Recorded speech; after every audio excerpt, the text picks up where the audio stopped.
With the release of the latest patch for the First Descendant that came out yesterday as of the making of this video, they basically added the functionality of void shards coming from special operations, which is of course the wave-based activity that you can do in the game. The idea being that as you finish these waves, some enemies will drop void shards, and this is a additional avenue for you to be able to get those void shards, since this is essentially one of the end game things, loops that you have to do, where you have to go and farm these void shards and then, or void fragments, and then basically summon bosses with them so that you can open up your loot. Now, I said about testing all of the special operations because I'm all for this. Anything that, you know, gives me additional resources for doing the same activity over and over, I'm a fucking huge fan. So I set out testing these, and I actually did all of them just to see if there was a difference, which first of all there isn't. The accumulation rate is the same, doesn't matter which special operation you do, and it's also based on RNG, by the way, so sometimes you get a little bit more and sometimes you get a little bit less. But overall, the main point is for the amount of time that you spend in a special operation, if your only goal, yes, you go into special operations for weapon XP and XP, they're phenomenal for that, right? And for potentially a great reward at the end. But if your main reason is to farm void shards, this is arguably the worst place to go for that, or maybe not arguably, definitely the worst place to go for that.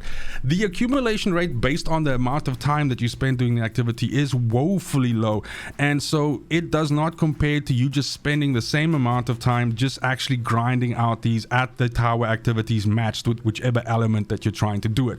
I know that this isn't good news for people that have a access to only a few descendants, meaning only some of the elements, meaning that they can only do some of these, because the bottom line is this means that, again, you're still kind of like stuck with having to do these if you want to be the most efficient possible. A while back I made this file which basically has all of the void shard farms in it, and these are showing you exactly which void shards you are getting from which one, which element you need, basically where they're located and so on. And then I've also included a column which says whether I recommend it or not. So by using this and by following my recommendation, you can do which ones are the most efficient and basically allow you to funnel enemies the easiest and kill them, thereby being able to repeat this activity as fast as possible and, you know, basically get as much materials per hour so that you can eventually use it.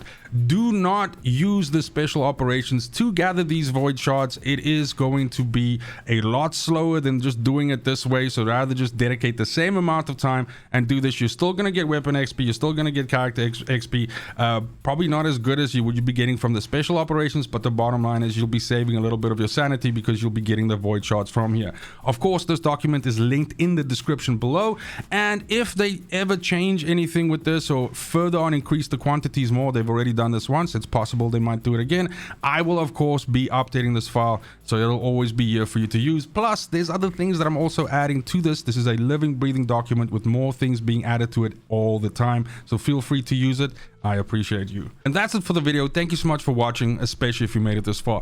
Let me know in the comments down below if there's any other stuff that you would like me to add to the file. I'm constantly working on it and putting more things, but I can definitely prioritize some information if you want that in the file. I'd love to help you guys out by putting as much things as we can in that file so that it becomes kind of like a one-stop shop for information on the game. Of course, a lot of this information is represented in the game already. That's not the point. This is not me trying to create something that isn't existing anywhere else, but the point is a lot of the times it's a lot easier to just have this open on a second screen or something like that instead of having to mess around in the fucking game menus and all that stuff the whole time. And that's really what this is. It's just supposed to make life a little bit easier. But other than that, it's just super important to me that you have a fantastic morning, afternoon, evening, wherever you are in this world. Till next video, fucking cheers.